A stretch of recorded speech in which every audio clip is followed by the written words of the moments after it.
पीले दांत वाली बहू। रंजना कभी ब्रश नहीं करती थी। उसे कितनी बार उसके माँ बाप ने डांटा, लेकिन उसका कोई असर उस पर होता ही नहीं था, जिस कारण से उसके दांत पीले पीले हो जाते हैं। शादी के बाद अरे बहू, वैसे तो तुझ में कोई कमी नहीं है, पर तेरे दांत इतने पीले कैसे हैं बेटा? कैसे मतलब? कोई सर्जरी थोड़ी ना कराई है। वो तो क्या नाम, मैं ब्रश नहीं करती थी तो पीले हो गए। अब क्या करूं? आप कहें तो लाल करवा लूं या फिर काले? यार ये क्या है, क्यों माँ से लड़ रही हो? लड़ रही हूँ? अरे मैं लड़ रही हूँ या ये बोल रही है कि दांत पीले हैं, पीले। अरे तपस्या थोड़ी ना की है इन्हें पीले करने के लिए। बकायदा ब्रश नहीं किया है 20 साल तक, तब जाकर। छी, कैसी बात कर रही हो? ये उस वक्त तो पीले नहीं थे जब हम लोग तुम्हें देखने आए थे।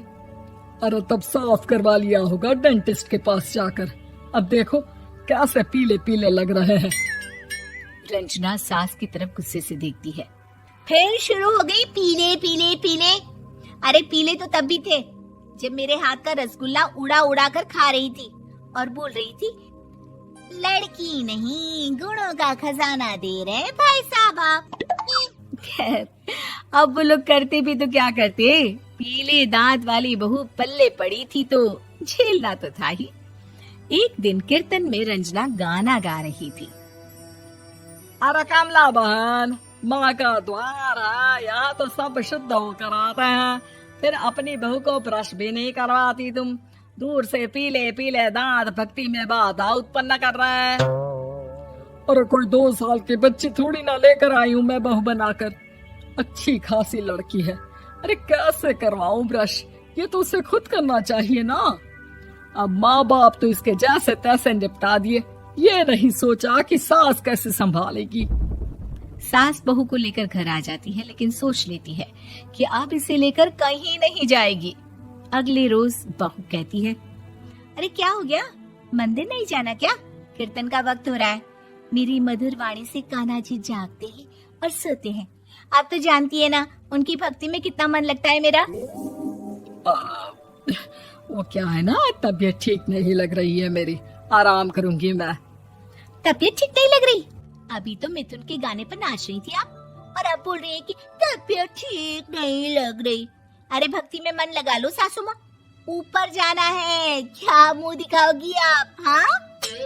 सास को बहू की बात पर गुस्सा आ जाता है। मैं क्या मुंह दिखाऊंगी, इसकी चिंता तो ना कर, समझी? अपने मुंह की चिंता कर, जो ये पीले पीले दांत लेकर हर जगह पहुंच जाती है। पता है लोग कितना मजाक बनाते हैं। ना जी ना, मैं नहीं जाना कहीं तेरे साथ। तो ये बात है। कोई ना, मत जाओ, मैं अपने कमरे में ही बैठकर भक्ति कर लूंगी। ऊपर वाला दांत थोड़ी ना देखता है, मन देखता है, भावना देखता है। और अरे बस बस, तू सब कुछ दिखा, बस ये सफेद चमकदार दांत ना दिखाना किसी को, है? जा यहाँ से। बहू को सास की बात का कोई फर्क नहीं पड़ता। वो तो जैसी थी वैसी ही रह जाती है। सुबह नहाकर किचन में खाना बनाना, फिर खाना खाना, कीर्तन भजन करना और सो जाना। एक दिन, माँ जी मैं सहेली के घर जा रही हूँ, शाम को लेट आऊंगी। हाँ हाँ तो जाना, मैंने कौन सा तेरी आरती करनी है घर पर बैठकर। रंजना सहेली के घर जाती है, जहाँ वो पार्टी में जाने की तैयारी कर रही होती है। अरे शिखा, कहाँ जाने की तैयारी कर रही है? मैं गलत वक्त पर आ गई क्या?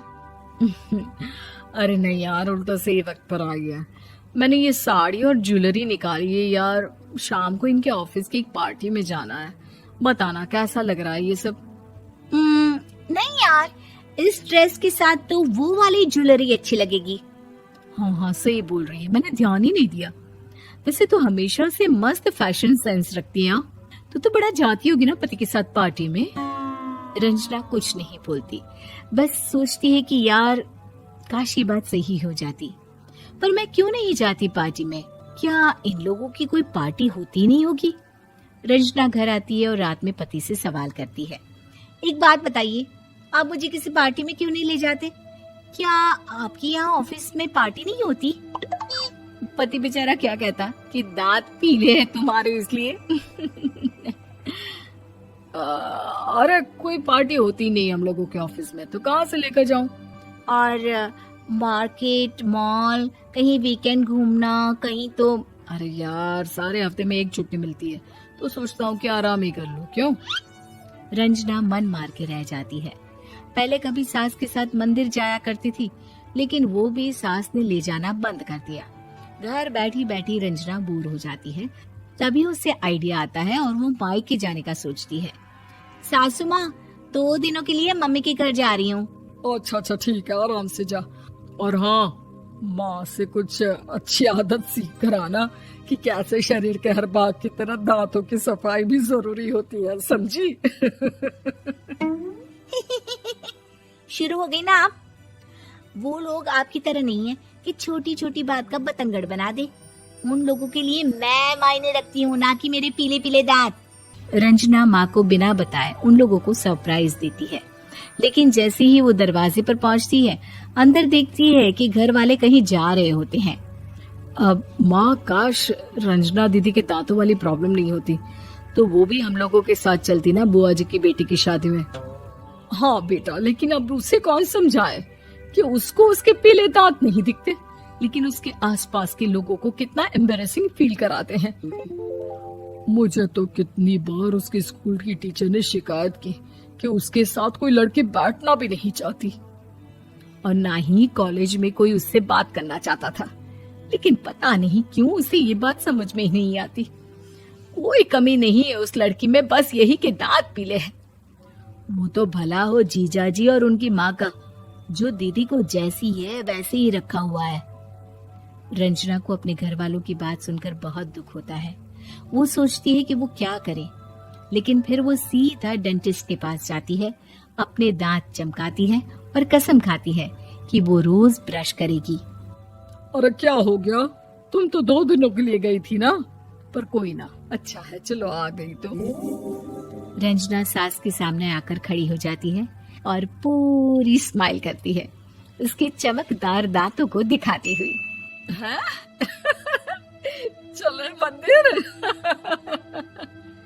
माँ, मुझे माफ कर दीजिए, मैंने आप लोगों को बहुत एम्बैरेसिंग फील करवाया। मैं आज से रोज ब्रश करूंगी।